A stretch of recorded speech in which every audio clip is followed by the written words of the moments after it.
اومدید. تو هم خوش اومدی. بفرمایید. خیلی ممنون.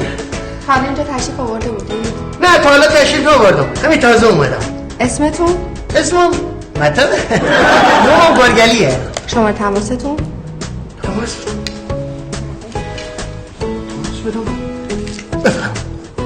فقط صبح بعد از ظهر تماس بگیرید، امروز سرم شلوغه.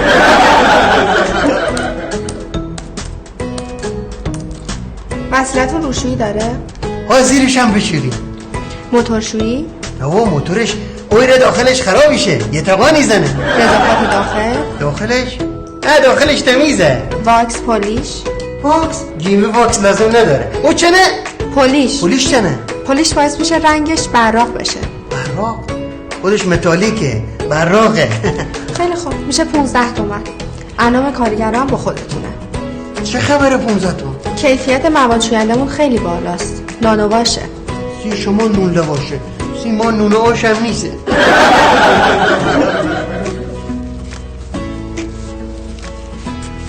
بفرم. مرسی. آقا شاهین کد 34 آقای گرگلی رو فرستادم. مرسی. میشه برام پیشش؟ نه اونجا ممنوعه. باش.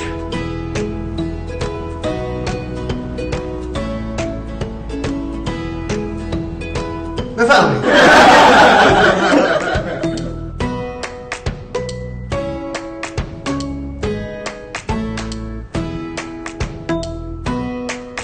پیازم داشته میشد سادات شیرازی.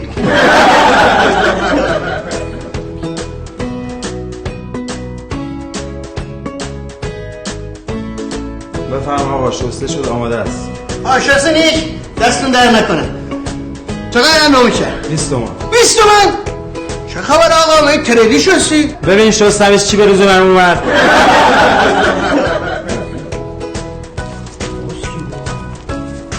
بفرمایید 20 تومن.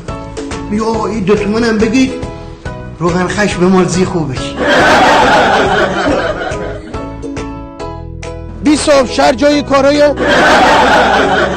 ما هم پیل انعام بدم، هم پیل کارواش بدم، هم پیل دیو بدم. زدی سر تیش کور کردی کارگر بنده خدا. اما خوب تمیز آویدی ها. اگه اخلاقت خوب کنی همیشه یارمت اینجا همومت دیدم براق آویدی ها. آدش نونوه.